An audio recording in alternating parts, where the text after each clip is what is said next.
You shoulders on your wallet.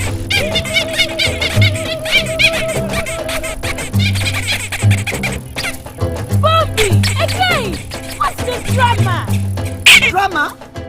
Colleagues, elections for special interest groups are calling. SIGs, elections, youth, PWDs, elderly. It's time to vote for our leaders, June through August.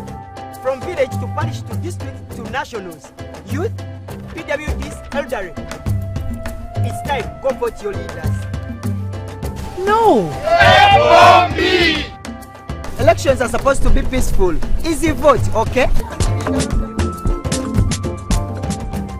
Youth, elderly, and persons with disabilities. It's time to choose our leaders. Let's show up and participate in the special interest group elections. Starting June through August this year. Your vote, your voice. My vote, my voice. This message is brought to you by the Uganda Electoral Commission. My name is Erica Murunchi and welcome to Be Inspired by Erica. So today I want to talk about personal hygiene.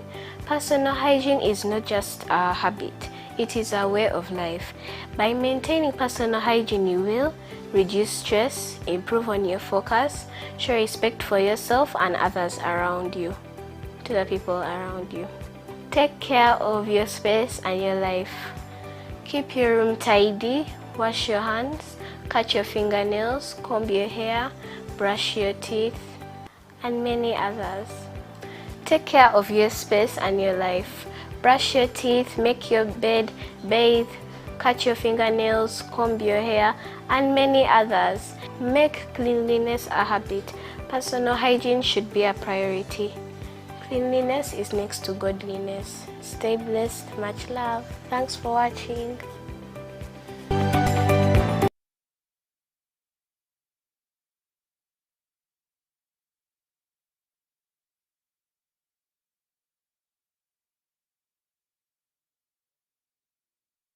Don't miss on U24. Now, to be honest with you, we are currently living in the best time to ever get rich online. And well, I assume that's why you're watching this video. Now, to some of you who may not know who I am, well, I'm Daniel Ashweze, a 24-year millionaire day trader, and I've been trading close to 5 years. I have generated hundreds of thousands of dollars entirely through trading. And more to that, I've been able to teach thousands of students to make money trading. Now, my purpose of doing this video is to teach you on how to start trading completely from scratch. I'll show you what to do straight from the beginning, and I'll also take you through the intermediate and lastly how you can actually be able to make money. And by the way, I'll also show you on how you can start with as less as $50. Now, without any further ado, let's get started with our course.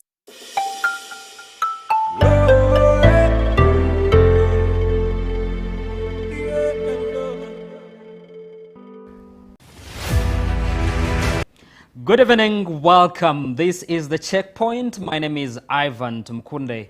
You're watching U24 Television, your national youth development and education channel. We provide a platform for the young people, over 77% of our population. And we're here to give you that platform to be able to share your views in as far as what happens in our country is concerned. And the Checkpoint is here basically to help you understand the law in the most basic terms, but also encourage you for those who want to do law as a course. This is the platform to understand actually what you need to know in as far as law is concerned. Once again, my name is Ivan Tumkunde and I welcome you to the show. Today we're discussing the issue of reintroduction of pre-entry exams at LDC, and we want to be able to drive into that discussion to understand the essence, effectiveness. Does it actually make the standards of the lawyers that we are getting? And as many other courses today, we want to be able to focus on the quality of actually the students that we have, but also the product that comes out of those students when they move out of schools. And with me in studio today, to start from my far left, ladies first, I have Tracy. Tracy, welcome to the Checkpoint. Kindly say hello to the viewer. Hello, a good evening to you. I'm Tisimeloy Tracy, a student at LDC. Thank you so much, Tracy. And right next to Tracy, we have Musede, very smart. Welcome to the Checkpoint. Your very first time here. Kindly say hello to the viewer. Thank you, Ivan, and every viewer who is tuned right now. We are at the checkpoint, and we are ready to proceed and give you what you require to have to know as far as the legal fraternity is concerned. Thank you so much, Musede. And right next to me, Bill, you're welcome to the Checkpoint. Kindly say hello to the viewer. Thank you very much once again for the opportunity to be here. My name is Joseph Bill Ainerugaba, the guild speaker for LDC Lira campus, and it is an opportunity to take part in this discussion that is going to focus on the future of the bar, the future of the legal profession, and it is an honor to contribute to that future that we are building. Thank you so much, Bill. Guys, you're welcome. And thank you for making it on time. And we want to, first of all, thank LDC for giving a platform to all of you to be able to come and speak everything concerning law, but most especially this contentious issue to do with the pre-entry exams. I don't know, have they been introduced? Have they reintroduced? Or actually, it seems they are going to be introduced. All that is what we're going to be discussing today. And to start with you, Bill, tell us about this issue of the pre-entry exams at LDC. Thank you. Thank you once again. So the brief background I can give about this issue is that the issue of LDC started, I think, from 2018, the academic year of 2018, when they were scrapped off. And they were scrapped off mainly, the concerns were many, but briefly, to address the issue of students taking long to join the bar course. Someone finishes a 4-year degree and they are doing 2 or 3 attempts. And when I talk about 2 or 3 attempts, those are 2-3 years when someone is just out of law school, but they are out on the streets, they are not able to join the bar course and become an advocate. So once they were scrapped off, from the 2018 period up to, I think, when the issue became a big concern is the last intake we had. There was a ballooning of numbers. So LDC got an issue of high numbers of students applying to be admitted as BACO students. And since there were no pre-entries, the only available criteria that LDC took on was to admit everyone who applied, because the bare minimum criteria that was being used was having a law degree from a recognized university. Now, that brought an issue of big numbers that LDC could not handle. And it reached its climax last year, 2024, in the September intake, where LDC decided to use a different criteria, that is taking on the top 28% from each university. Now, this was not communicated prior to the students. So students applied thinking they were going to be admitted, but some did not get admitted. And LDC gave an explanation through their official social media handles that the management committee had taken a decision to admit only the top 28%. Now, that brought a huge public outcry, and the matter went for, I would say, a mediation or a reconciliation of sorts. The Attorney General got involved. The members of the LDC management committee also got involved, and the LDC administration. And we had a discussion. At least I had the honor of being part of that discussion. And briefly, the position that was taken was that for now, the management committee was going to have 2 intakes. That's why in this intake, in this academic year, we have 2 intakes. The January intake, the September intake, which was the initial intake that was admitted, and the January intake, which was going to admit the students that had been left out. And but again, in that discussion, that's when the issue of pre-entry was first raised by the Attorney General, because he said we cannot continue like this. He actually said we cannot continue taking on 2 intakes. So he proposed by then, and I think at that time people did not take it seriously, but he actually proposed that instead of taking on 2 intakes, of which the LDC had pushed back saying they do not have capacity to have 2 intakes.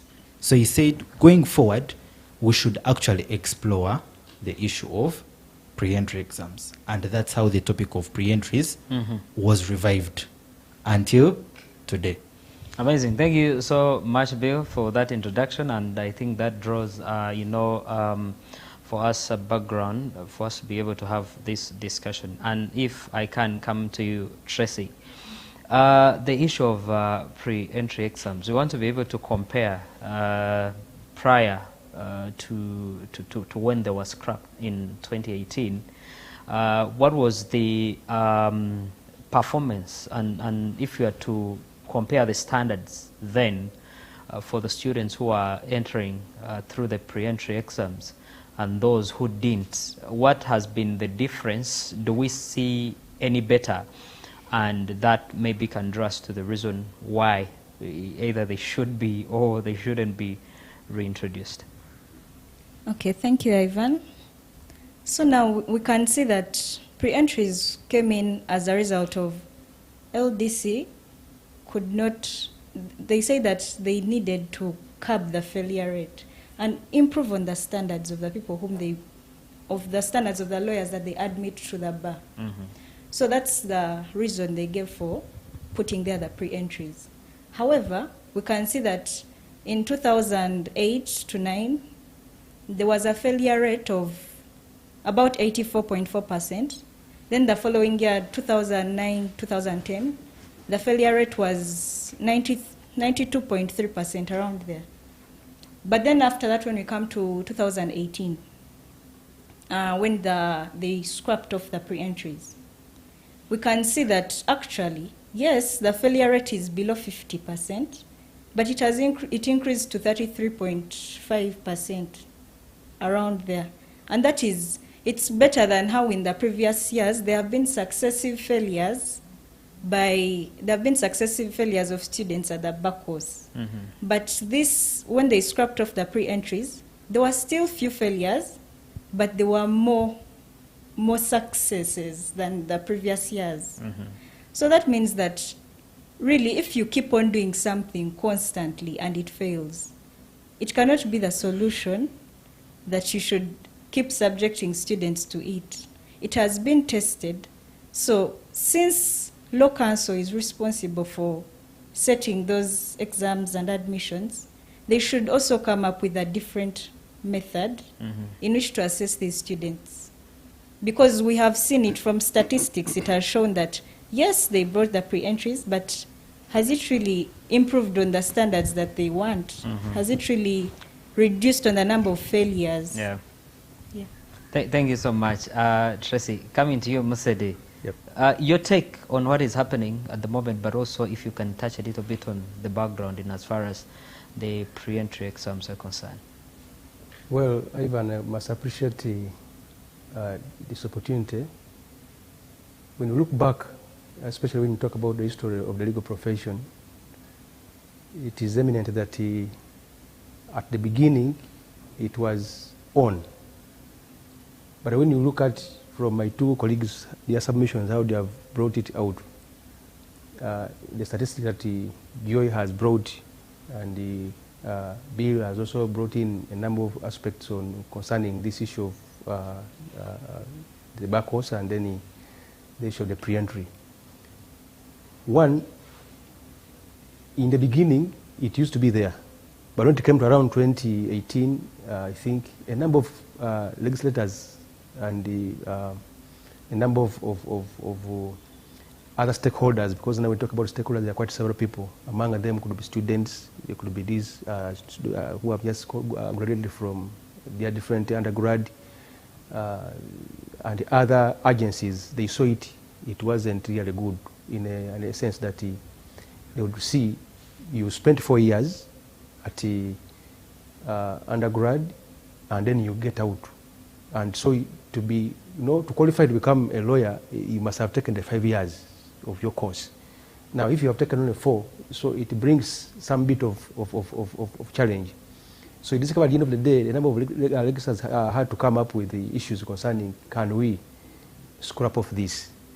Actually, one of the legislators I can talk about, he mentioned of, I mean, I am not going to mention his name, but he talked of, it's true, the numbers are quite big, and it sounds like it is a kind of a political rally if you are to admit all the 1,000 students at a go in one center. But of course, there have been amendments. One, they had to look at establishing other regional centers, which we really appreciate the Development Center and the government, of course, of Uganda, that they have established. Of course, they began with the Mbarara, went to Lira, and currently we have the baby one called Mbale in the sub-region of Bugisu. So this is trying to reduce on those numbers. But now, when you focus on the previous record, in performance, in the admissions, of course the trends are changing. By then people were few who were enrolling to do law. But currently, I think it has turned to be a lucrative kind of course. That's why many people are trying to really come up with. Alternatively, you discover that even universities have also increased in number to raise this influx into the joining the bar course. Sure. So when you look at the previous record, it will be something that could cause a lot of stress to a student who has taken 4 years and is barred from joining the bar course, which could not really be a good thing. To a parent, it will look very interesting. Because when you go in the village there, you discover that the tag name that is given to somebody who has not gone through LDC is really weird. Wow. Yeah. So such titles of being called a bush lawyer.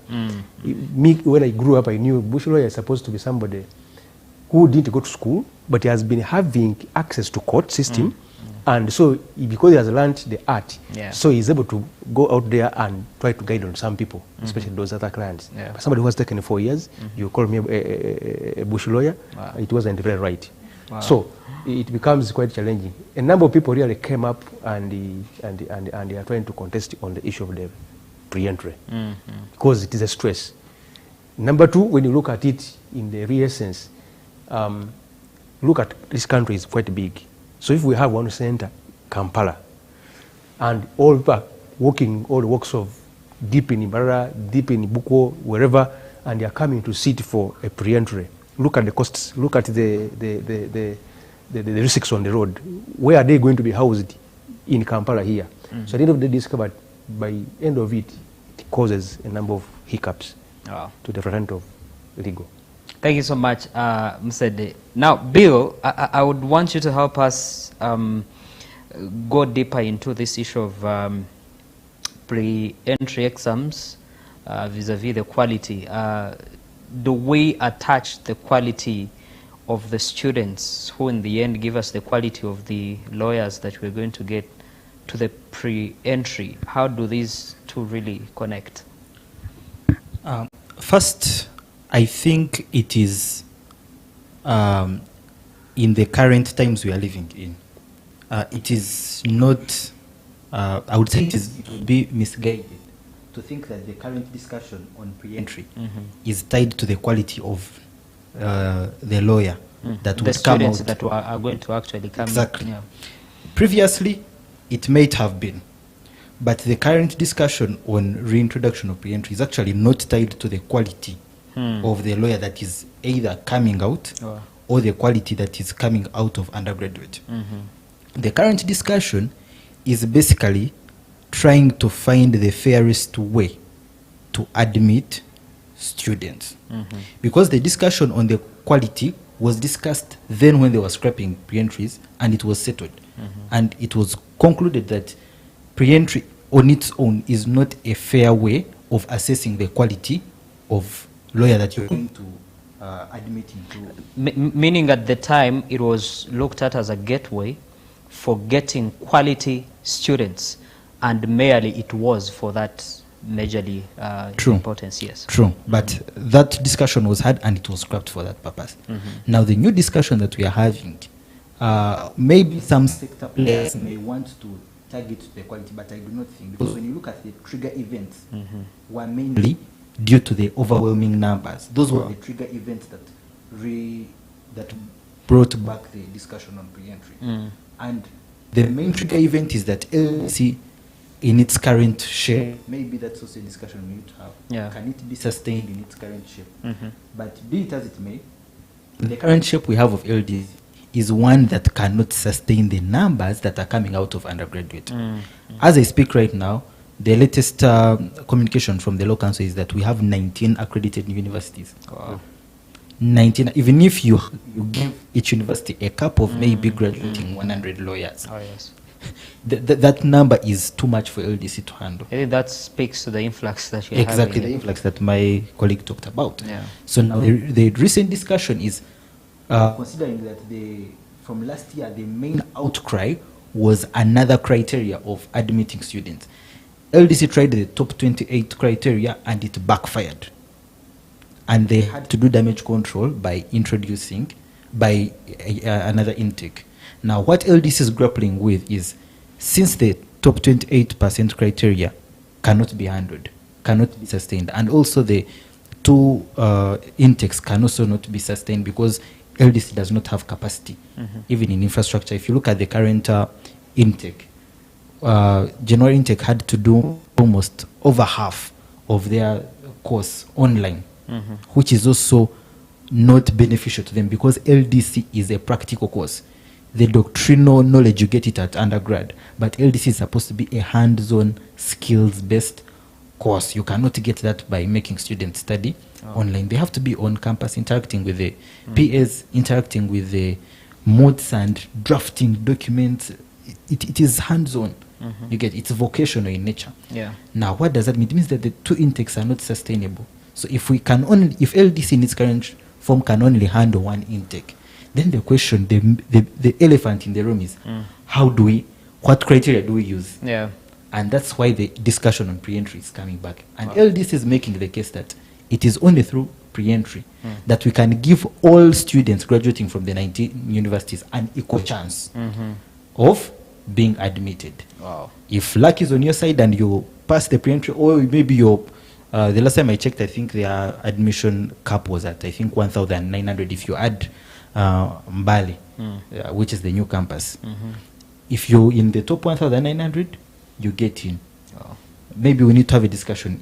Is pre-entry also sustainable, or maybe LDC needs to now accept and forego its monopoly? Thank you so much, Bill.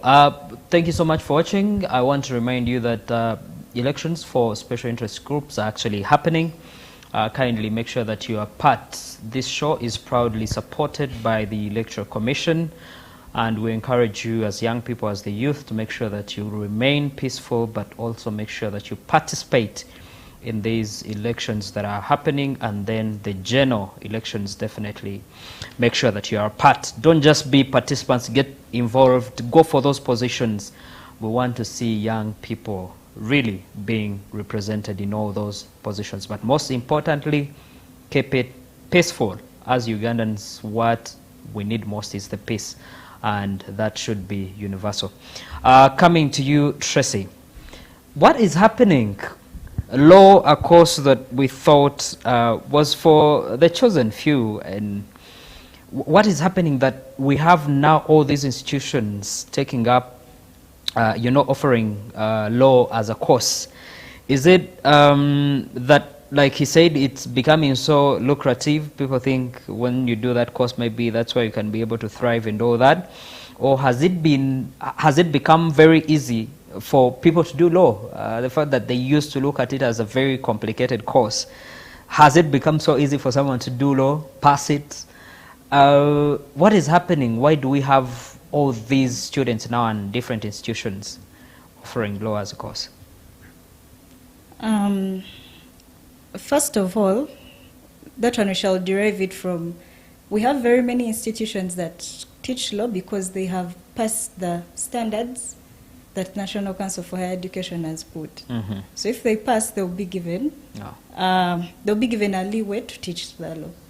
But however, basing on the standards and assessing them, that one I think you have to first go on ground and make a statistical basis. But in my experience as a law student, each year is a different experience on its own.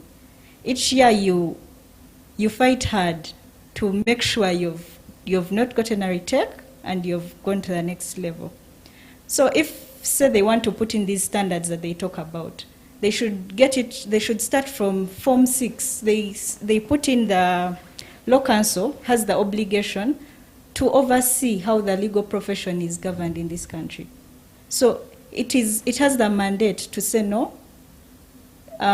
We should teach it like this in the different universities, as long as it's a law school. And the universities will have to abide those who are teaching law. Mm-hmm. So that means that if they want to change it and put a certain standard, they should start from year 1.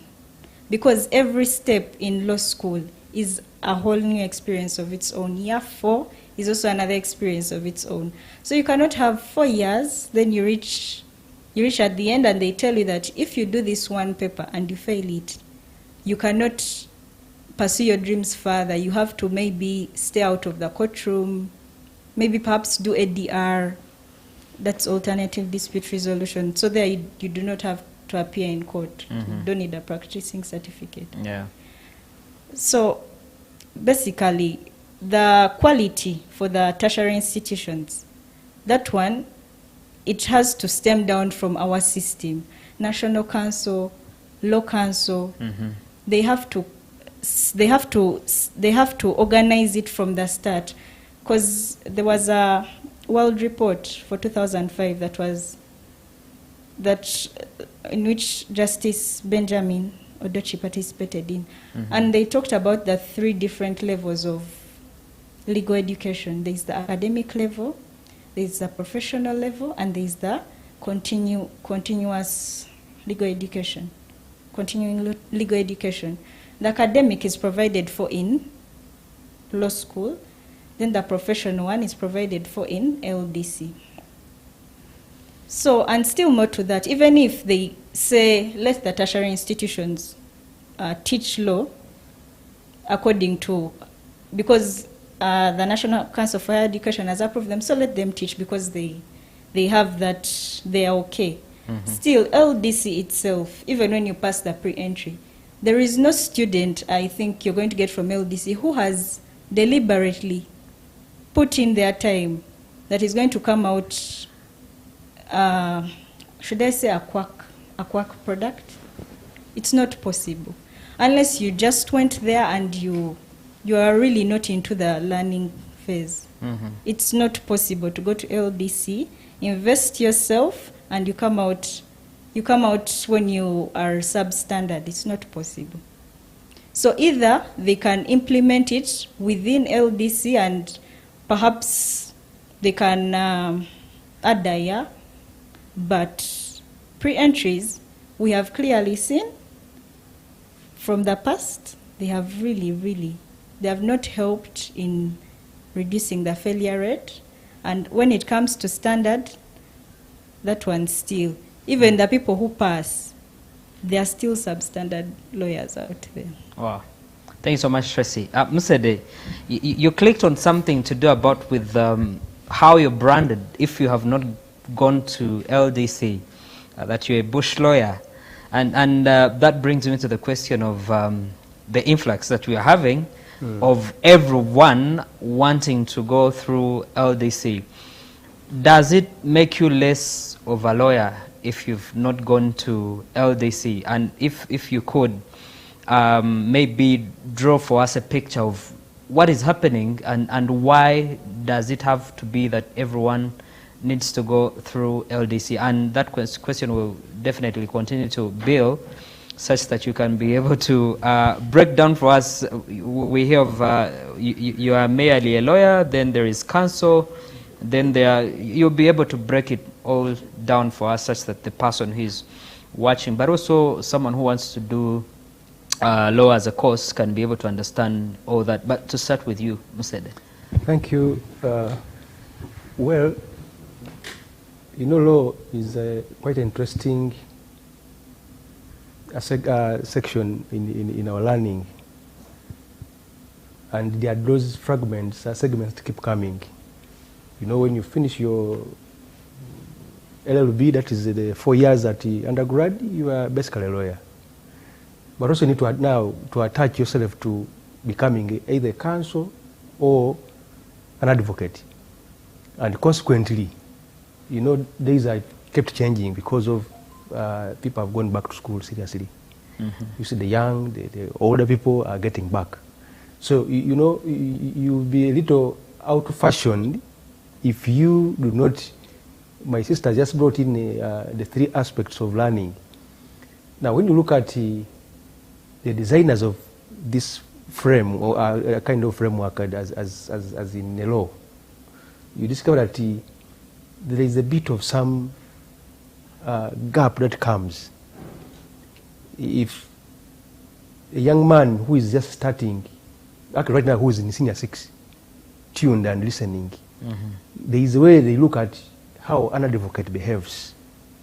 You know, when you are hands-on, you know, after law school, you have learned all the basics. But now here at law school, I mean at the undergrad, at law school, you are now on practical aspect. So you discover that even the conduct of the two seem to be a little different. Because here you can draft a lot of things. Or you can actually, you know, you can become a company secretary. Unlike the other side, it becomes quite challenging. That's why you see that people end up really yearning to see that they complete the cycle. However, when you look at the cycle of law, it's supposed to be actually 5 years. So when you have reached 4 years, you are just about to complete the cycle. If a butterfly has a cycle, how about now this other legal fraternity?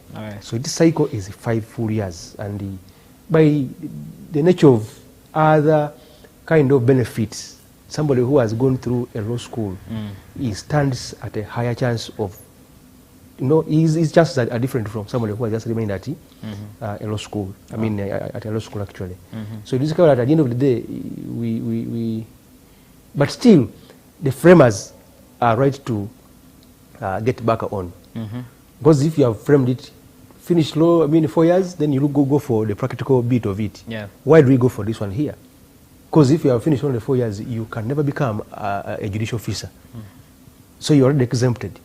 You can actually do a lot of other things, maybe clerking, which cannot really be of greater value to Uganda. And as you see how Uganda, we are trying to move.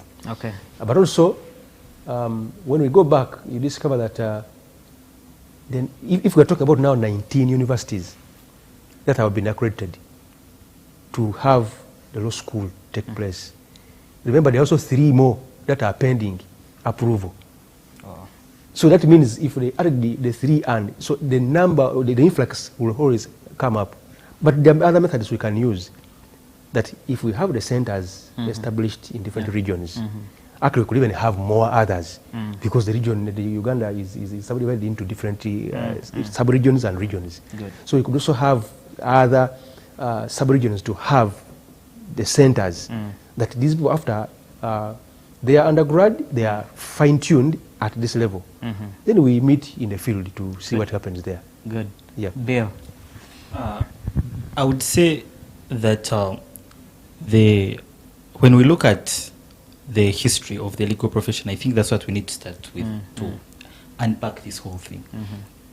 Our history of the legal profession is, I would say, was inspired by our colonial master, that is the British. And if you look at the British legal system, we have a solicitor and a barrister. So if you come to the equivalent in Uganda, it is such that when you finish law school, that is undergraduate, and you get a degree, you become a lawyer. When you proceed to the bar course, that is at LDC, you graduate, then you are now eligible to enter the role of advocate.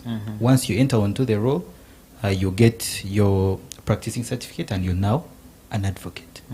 So when you look at our current laws on now... Before you rush that, you talk of a solicitor, a barrister. Who are those? So I'm coming to that.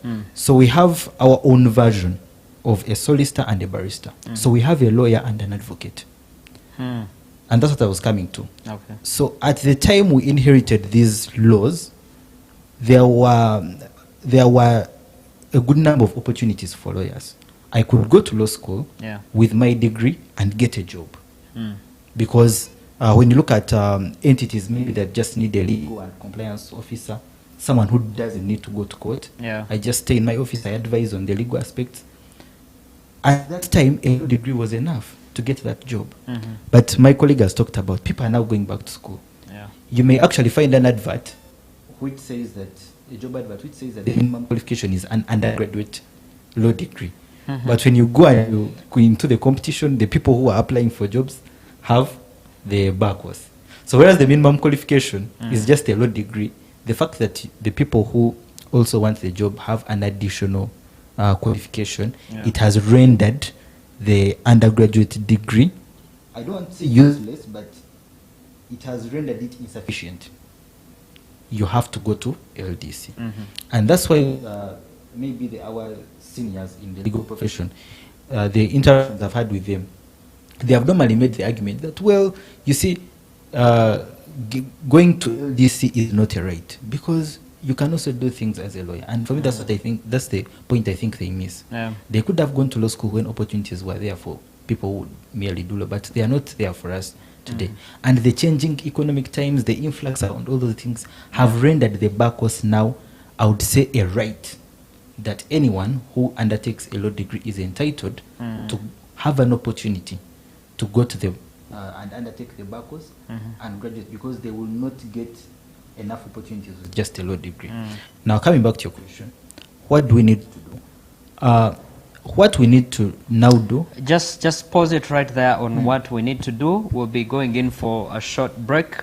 When we come back, we'll pick it from where Bill was. Remember, this show is proudly supported by the Electoral Commission, and we can encourage you as young people to participate in all activities to do with elections happening right now. But also, this is the time to be able to hold your leaders accountable. Those who have not performed, please, this is the time to actually hold them accountable. But also, choose responsibly for the leaders that you're going to send into those positions. Are they on merit? Are they people that are really going to perform well? Do they have a great track record? Are they people that as a community can be able to, trust? And you're certain that they are going to be able to perform for you. Look at that, not the few small things they are going to be giving you, the small monies, the small tokens. Please, this is the time to be able to value your vote and make sure that you vote responsibly.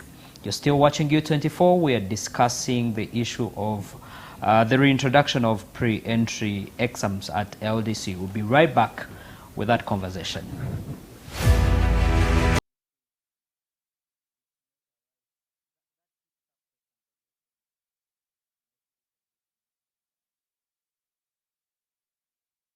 You brothers and your wallet.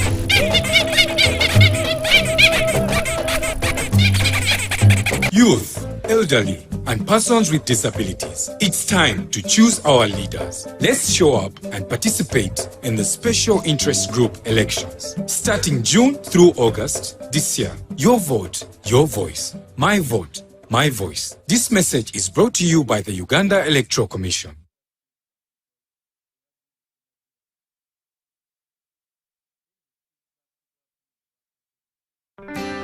Get your favorite health tips right here on U24. Maintain your kidney by drinking 8 to 10 glasses of water each day. This can be in form of soup, tea, water, cooked grains, and boiled vegetables.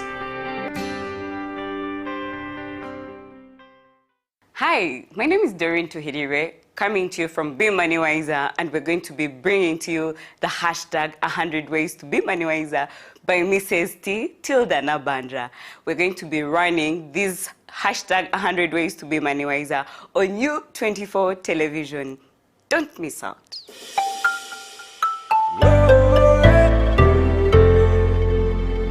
U24. Don't miss on U24. Entrepreneurs Hub, giving you a deep and unique insight into agribusiness, services, ICT and innovation, industrialization, and so much more. Entrepreneurs Hub, growing your small, medium, and large business entity. With yours truly, Sandra Kahunde.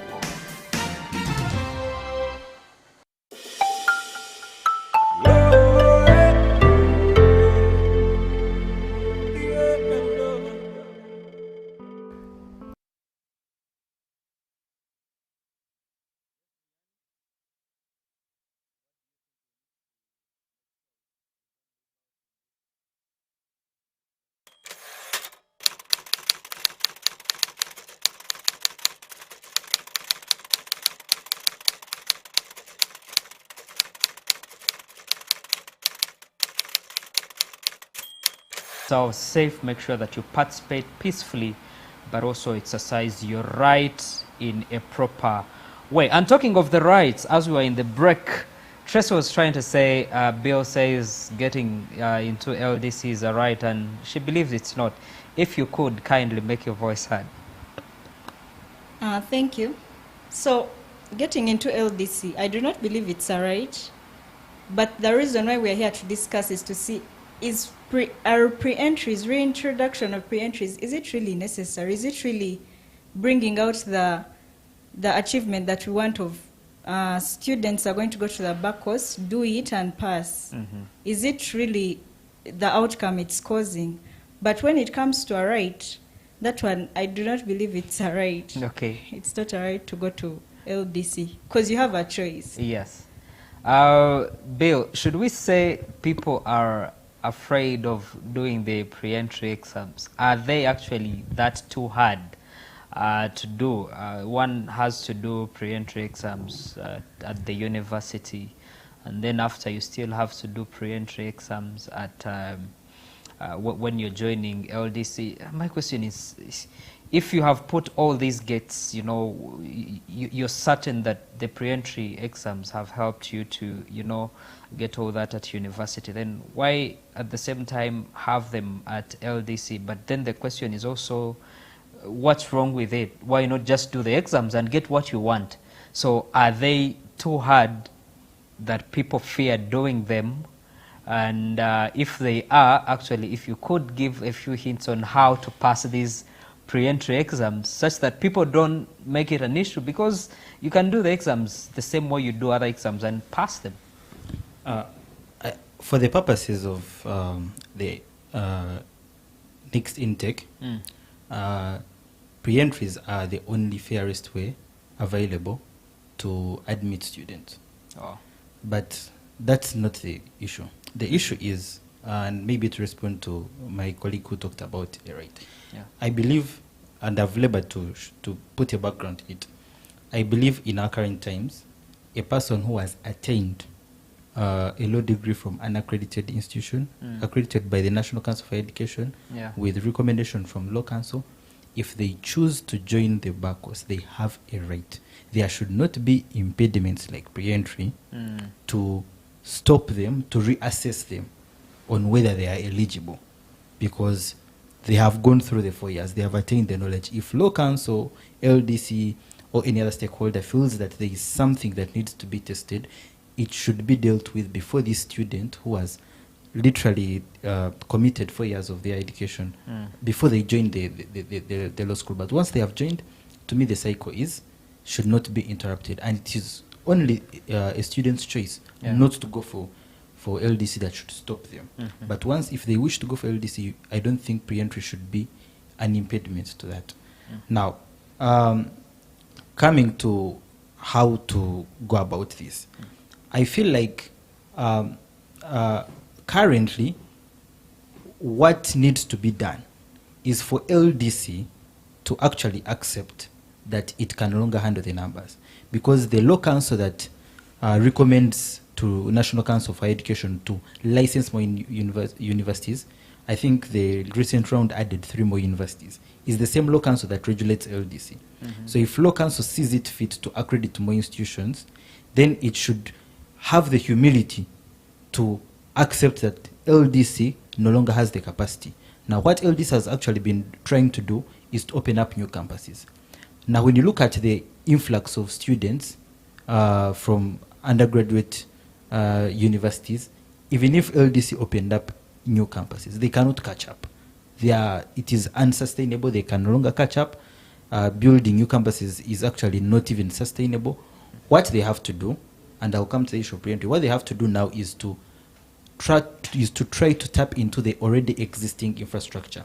That existing infrastructure is with the 19 law schools that are already accredited. So what we need to do, what I'm proposing, is that we need to have a re-accreditation of all the 19 universities, because these are the same universities that are responsible for the high numbers. So these 19 universities have to be re-accredited to be able to teach the bar course, because it's a postgraduate diploma. These universities are already holding other diploma programs. They can upgrade their infrastructure and get new accreditation, and we remove the monopoly from LDC. This is something that has been done in Kenya. We had a recent decision from the Court of Appeal in Kenya, which actually ruled that it was unconstitutional for the Kenya School of Law, which is the equivalent of LDC in Kenya, to monopolize the bar course, because it was affecting the rights of students to education and the rights to practice their profession, which are enshrined in our constitution. And that should be the way forward. We do not need new campuses from LDC. Okay. We do not need pre-entries.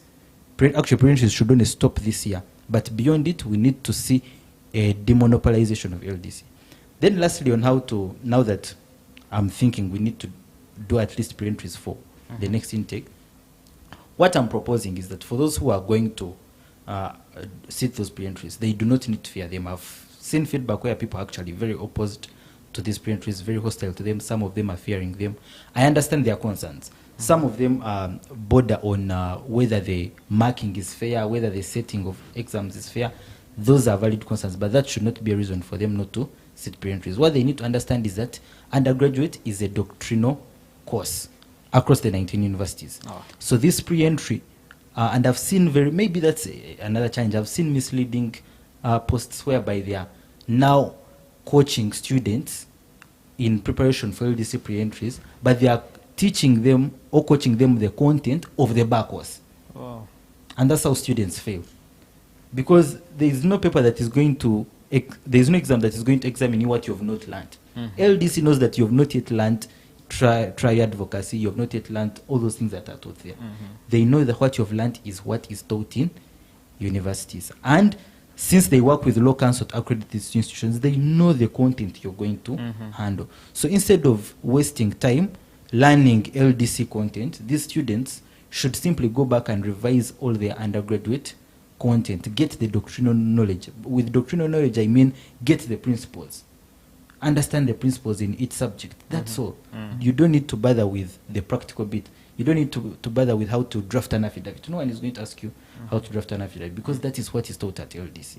Understand the doctrinal knowledge that you've been studying at university, and once you understand it, any LDC exam, because it's divided into very many sections that literally touch on all the core subjects that you learn at undergraduate, you will be good to face the pre-entry with courage, and you'll be able to be part of the, I hope, the top 1,900 who will be admitted. Thank you, Bill. To come into you, Wasede, don't you think this issue of pre-entry is actually, if reintroduced in one way or the other, it's going to, cost us some of the quality lawyers that we would be able to have? Because if the question is not about the quality, is it possible that in the process we might lose out on some quality lawyers? Because, for example, when it comes to the issue he talks about of coaching students, same I think does affect when it comes to the universities. Because for you think students have passed the pre-entry exams, but there is this intelligent guy back from Ntungamo, from where, who didn't get the chance to be coached about these pre-entries. And you get people that are basically passing only because they were coached about what is going to happen. Well, Ivan, when you look at, everything, we still have quite a big lacuna in everything that we are doing here. Because if you have accredited the 19 and they have proposed more 3, and then you bring in a pre-entry, one thing I can say is that life is full of examinations. You will always have, at any stage, there will be an exam that will come. Now, when it comes, what do you do? If it is, because right now as we talk, it's a proposal. Not yet, because it was kind of annulled by an act of parliament. Yes. So it has to be taken back through law council to table back to parliament, and then the parliamentary in charge of legal affairs has to really work on it and then see what is the best way. However, when you look at the influxes that are coming up, it is on the gap that we have created from the onset. Because it will be really absurd for somebody who is very bright. You know, we are gauged differently. And so that every time you do an exam and you pass it, you are the right candidate. No. You never know what were the circumstances around at that time. We are in an era where things have changed. Somebody could have come to do this exam with a lot of stress. So you can't expect somebody to perform to the best. But if he's given time, he can really come up with a better way of composing himself, and is able to come up with a better system. So pre-entry would be a good thing, but shouldn't be a basis to determine the quality of a lawyer. Because you look at when you're in practice, actually, you discover that things are quite different. Somebody who didn't used to get those very good marks, maybe the distinctions, when you see them in at the bar, they are really good to submit on those issues that come around within the judicial, with cases, as people always come up with them. So at the end of the day, you discovered an exam, which is a pre-entry, because one, my brother talked about it, that even universities now are trying to coach. Of course, the fear brings in many other avenues on how to handle the circumstance. But literally now, there will be need to go back to universities and prepare someone to become, who is yearning to become an advocate, right from senior 6, not even year 1. Those who have already joined year 1, okay, they will just give it off until they get back to those basically around 4 years. So whoever has joined right now would be exempted from the pre-entry. Now the emphasis goes back to high school, to secondary schools. Whoever wants to become a lawyer must have reached this level of points. And when you join in year 1, we expect the track record to run from year 1 up to the time you get to year 4. So that consistency, if in year 1 things have failed in semester 1 and semester 2, you have still a chance to change to another. Because this has happened to many other people out there. When we began our LLB, many people dropped off because of somebody citing a case alone was a problem. You remember in all these citations, it was it was really challenging. Somebody says, no, I'd rather go and maybe do another course, and they end up into other aspects. And they are now relevant in the society. So those kind of gaps that are coming up, we need to go back to the drawing board and see how do we address this.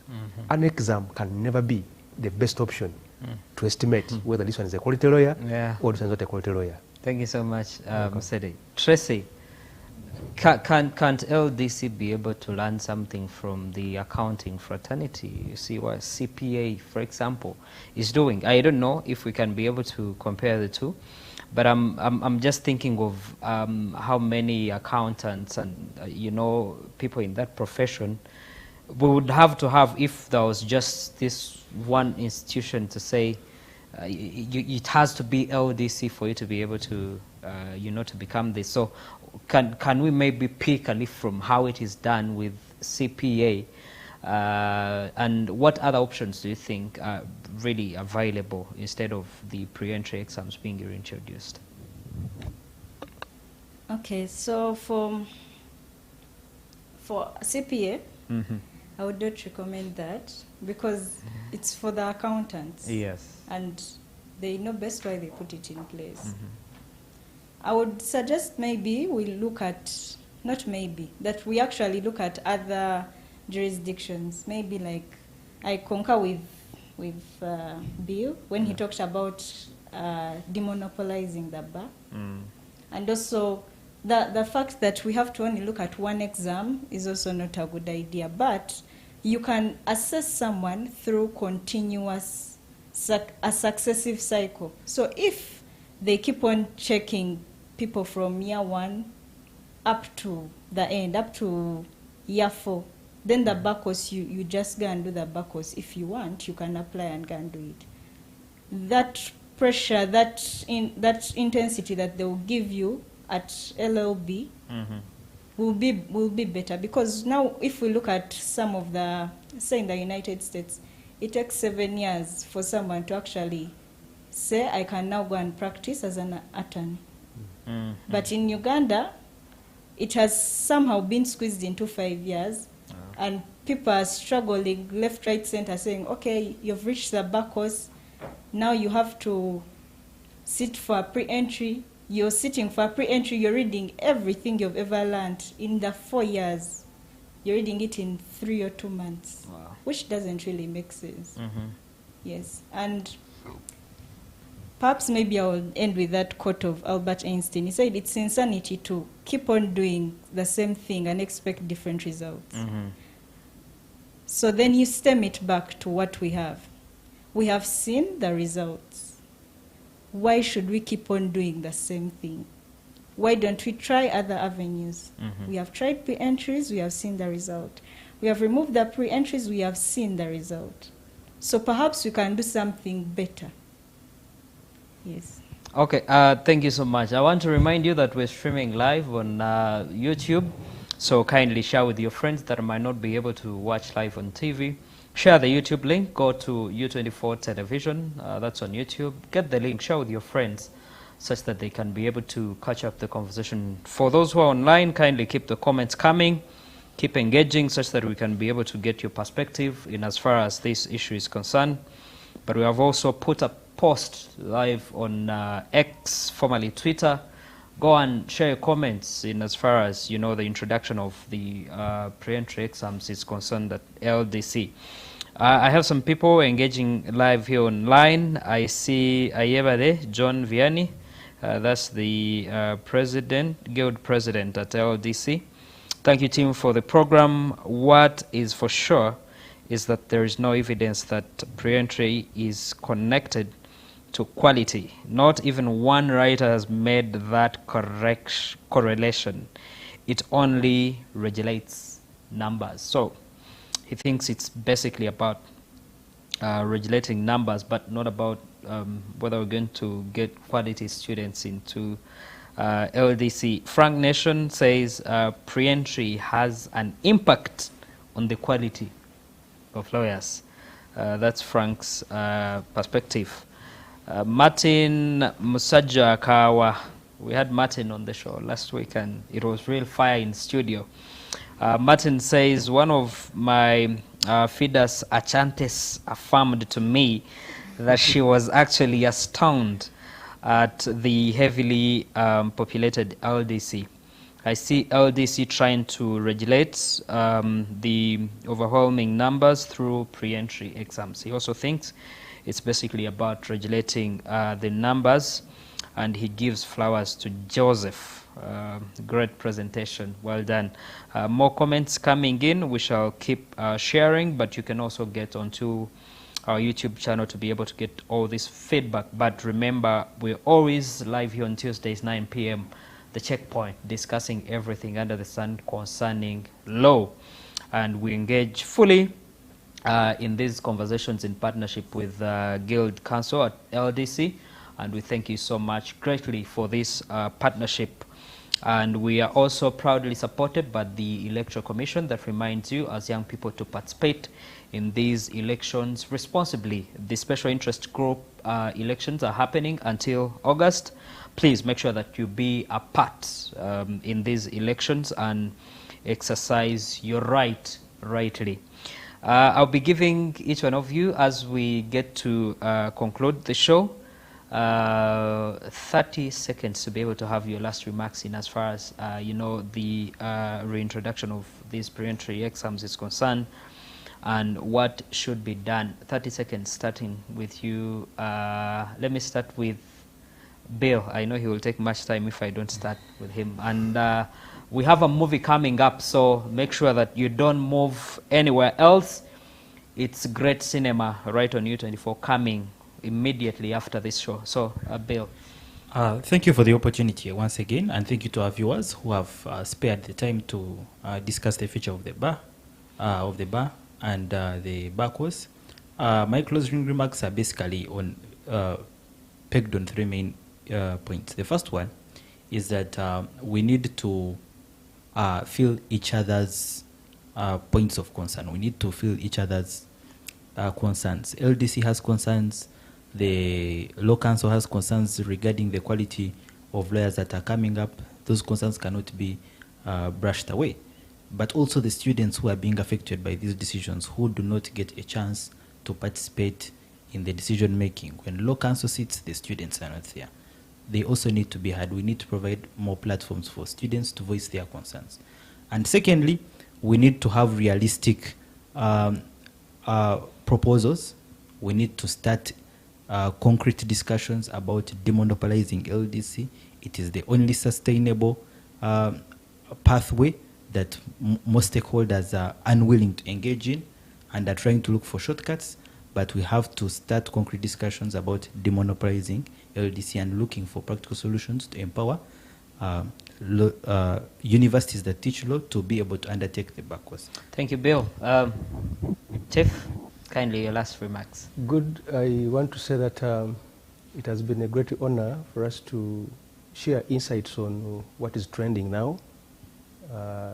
Basically, two things to talk about. One, if pre-entry have been, like it's a proposal now, if they happen to be brought back on board, that kind of reinstatement, and you happen to miss out, don't give up. Two is that that doesn't mean it's the end of the life. However, as the framers of this institution and the curriculum, they need to also think about so many things. Because when you look at, once you have been enrolled, the work which is there is really vigorous, and it will fine-tune somebody. Mm-hmm. So either somebody has not passed very well, let them be given a chance to go through the bar course. You might, because the fear could be that people think every other person who is going to go through a bar course is to become an advocate, mm-hmm. eventually. Mm-hmm. But there are those who just want to get this knowledge and get back into other ventures. Thank you so much, Msen, for your remarks. And Tracy? Thank you, Ivan, for hosting us. Mm-hmm. It has been a great honor to share with everyone online, on air. And I would like to say that the legal profession is something that grows our country. And if the legal profession is founded on a fair basis, mm-hmm. for students to join the legal profession, then we shall have a good nation, I believe, because mm-hmm. the legal profession includes advocates, lawyers, and judicial officers. Uh-huh. Yes.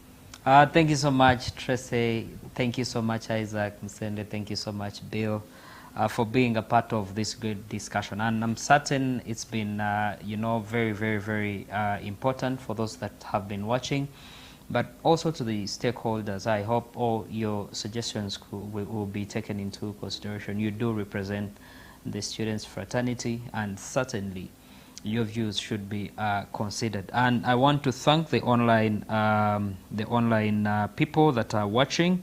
Thank you so much for being so engaging.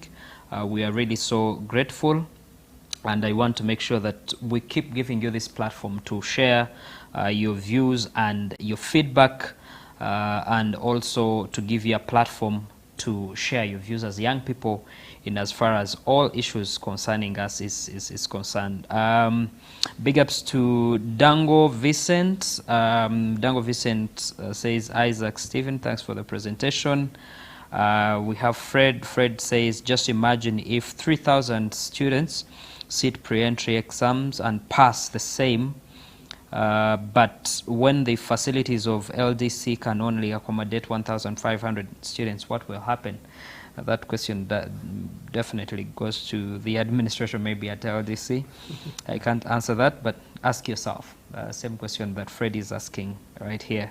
Skylar, thank you so much for watching. Skylar says there is no need for pre-entry exams. The 4 years are enough to weigh the quality of lawyers and identify themselves. So by numbers, hopefully we'll all agree that the issue of pre-entry exams cannot be in any way, relate to the quality of lawyers that we can be able to have. But thank you so much for keeping your feedback coming in. Let's continue with this conversation right here online, and U24 will continue giving you this platform to discuss all these issues. I thank you so much for being a part of this discussion this evening. My name is Ivan Tumkunde. And from me and the team in control, Hafizu on camera, and my producer, Zewa Salim Mosh, thank you so much for the great work done. From us, good night.